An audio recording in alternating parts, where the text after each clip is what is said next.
Alright, fine. What do we have here? On the menu for tonight, it looks like there's a haunted video in my editing software called the Sonic Curse. And I don't really know where we are, but you know what they say. Pog. Fun is infinite.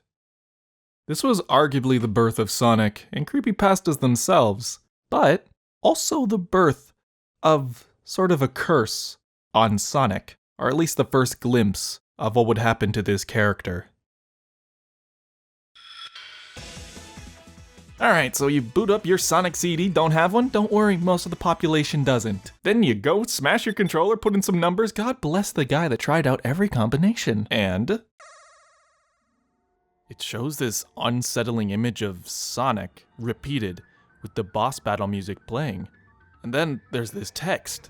Infinite Fun, Sega Enterprises, image by Majin. It's one of those little secrets like, who the hell would have found this accidentally type of things? Who the hell bought a Sega Genesis, a Sega CD, and Sonic CD? This was the birth of a dark side of Sonic. A message from Majin, the devil. Are these the true underlying goals of corporate greed? The ugly, insidious nature of Sega Enterprises? No, it was a mistranslation. As for when this was discovered, it's actually pretty early. I remember the first time I saw this was in a video in 2010, and again, this game was hard to come by until Sonic Gems released and its PC port, which is now the definitive way to play it. Dating even closer to the release of the game was a magazine scan in 1994, detailing all of the codes you could input in the sound test. So it wasn't as mysterious as maybe people let on. It's actually a lot more lame than that. It's just a Japanese lesson too. So, the characters of Majin, when translated to English, falls victim to the many problems of English and translation. Hold on, let me get my gnarly ganaikajits. But Majin is actually the nickname of one of Sonic CD's designers, Masato Nishimura. He likes to hide this in other games too, like Shenmue, and said in an interview in 2002 that he did this because he believed that it would leave players with a certain reaction. For me, it's off-putting. It's this black-eyed, humanized, weirdly postured and pointing Sonic. Prior to this, nothing in games of this caliber sort of existed, at least for me. You'd have the occasional glitch that may be creepy because it's out of place, but nothing that is blatantly intended, hidden within a game like this. Especially something with an insidious message. Something that totally contrasted how Sonic was outwardly presented by Sega. But this was just a creepy inclusion for fun, right? It's so hyperbolic that of course you can't take it seriously. Or is this a proclamation that Sonic is an immortal figure, an idea that will remain an infinite icon in our minds and culture, and allows Sega to reach the realm of immortality? Yes. Wait, I thought that was it. I know this shit. There is nothing more to it. It's just something the developer put in. There's no Sonic curse. Right? Well, maybe it's more accurate to say that this represents what Sonic would become. So, we have to go back to why Sonic exists, to the point where he was born. The Nintendo Entertainment System. From 1985 to the 1990s, it dominated gaming. It was unmatched in power, speed, and ability. Oh crap, I'm reading something else. At that point, gaming and Nintendo were synonymous. The end. Wait, what's that? I want success. I want glory. I will stand at the top of the world. An insect. I think a lot of people think Sega's first console was the Genesis. But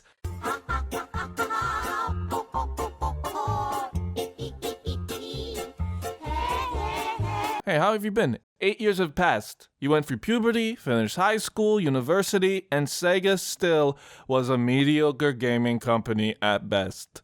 But this is a hero's journey. They had a glance at the shadow of Nintendo, a glimpse of the peak, and they thirsted for it. Every poor attempt contributed to an eventual master plan.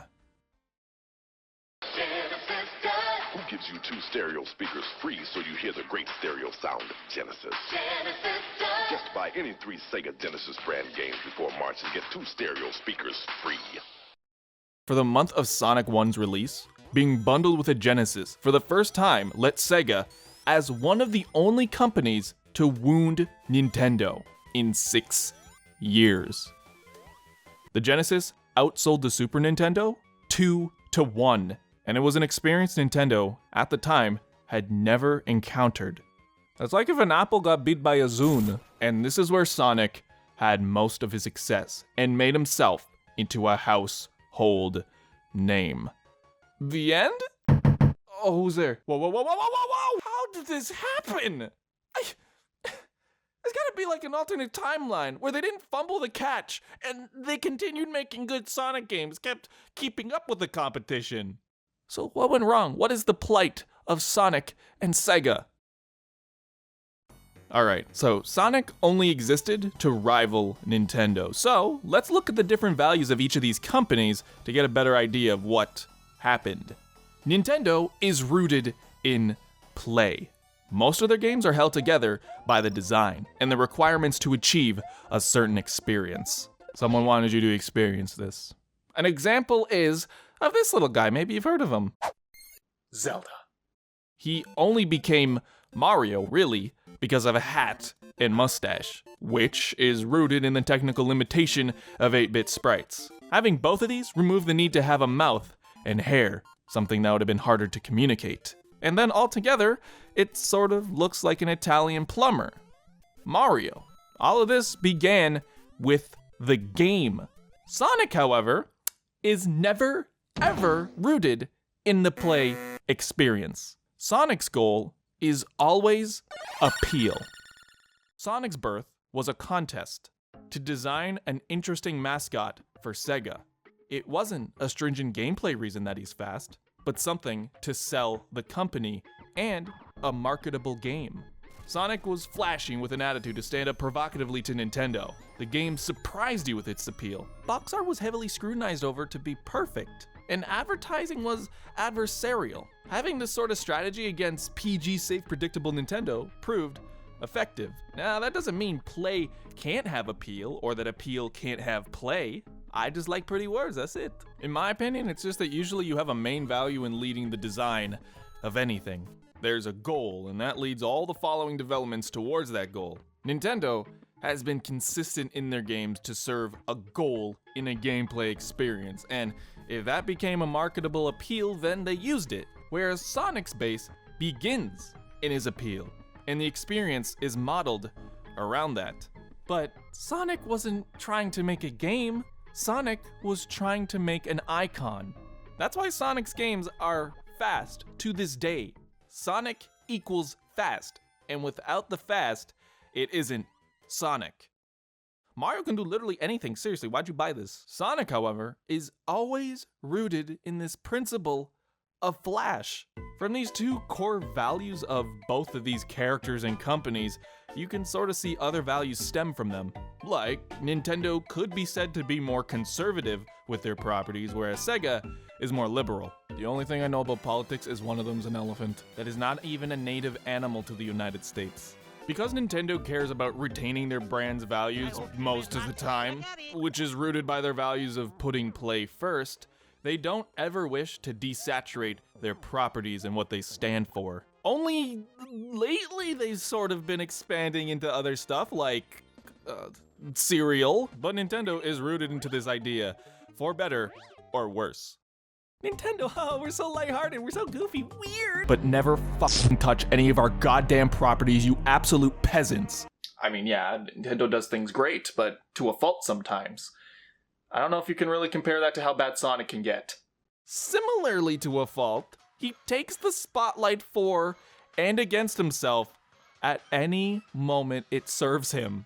When Sega failed at consoles, similarly trying to excite people with the same gimmicks, they shifted to be a software-based company. When everyone went 3D, so did Sonic. Again and again and again. If there is one thing Sonic is good at, it is always leaving you with an impression. Nothing typically is just a forgettable game. And so gimmicks sort of feel synonymous with the character now. a molding, ever-changing name and property that serves whatever purpose it needs to at a moment's notice. If Mario and Nintendo are about towing the line, following rules, and being disciplined, then Sonic would be not following the rules and achieving whatever you want by any means necessary. I think on a general level, you can really notice the difference between Sonic and Mario simply on how careful they are with Mario and how not they are with Sonic. I mean, I don't necessarily want to agree that it's a curse, but what else would you call something that lets you achieve something but at a horrible, horrible cost? Sega has done everything with their most popular franchise. Games, spin-off games, reinventing the formula, rebooting the classics again! Television shows, comics, and a movie! They seem to just continue to throw Sonic at a wall until there's a hit. Throwing his corpse until it can make them an extra buck. Sonic being used as a means to an end to generate hype with his flash. A company so willing to let him be popular that he's ascended to meme status. Arguably being more iconic in that form than his original conception. He's morphed out of the control of the company in forms of parody, art, and horror. All beginning with this. While these aren't official designs by the company, actually, let's put it like this. Even if it's not official, if it's being spread and seen and remembered in this way, does it even matter? To many people, this is as real as Sonic gets. On one hand, it's inspiring. While he's not always getting good attention, he is in the spotlight. And while he's often a punchline, that means he's a positive experience for so many people all around the world. So that's it, that's a win, right? Or Sonic has evolved past the point of control.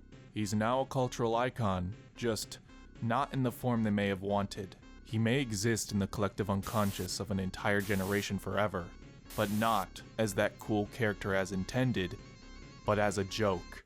You could say Sonic resembles the internet age and what it can do to titans even as big as Sega. But when all is said and done, I think this curse to Sonic's brand that he was born with has allowed him to reach a realm of immortality, cementing himself in the minds of millions forever. Because fun is infinite with Sega Enterprises. Pog! Cat, I just had the most horrible nightmare. No, you don't understand. This is great. I'm not someone in their 20s who still likes Sonic the Hedgehog. I'm just possessed by a demon. This is great. Continue purchasing Sonic products from Sega Enterprises.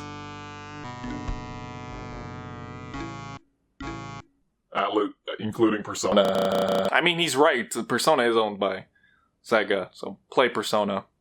Kinda have to at this point. Thanks for watching. This video was sponsored by Audible. Audible is the leading provider of spoken word entertainment and audiobooks. With thousands of titles, it's a great way to find content you otherwise may not have time to read.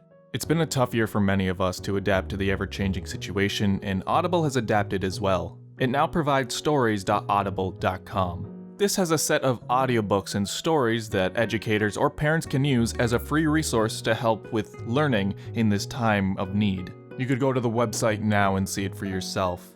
Further, Audible has assisted me in finding time for literature I otherwise didn't have time to sit down and read myself. Maybe some of you can relate, but I have to be on a screen from 7 to 8 hours a day. And not all that time is where my mind is being fully utilized. Not like I use it all the time anyways. And sometimes the work can just be dull. With this, I've found time to read audiobooks I was interested in, like 7 Habits for Highly Effective People, and Audible originals like Love Is Not Enough. I've gotten pretty good mileage out of what is just a month's subscription, so give it a try. Get your first audiobook and access to the Plus catalog for free when you try Audible for 30 days. Visit audible.com/relaxalax or text RelaxAlax to 500-500.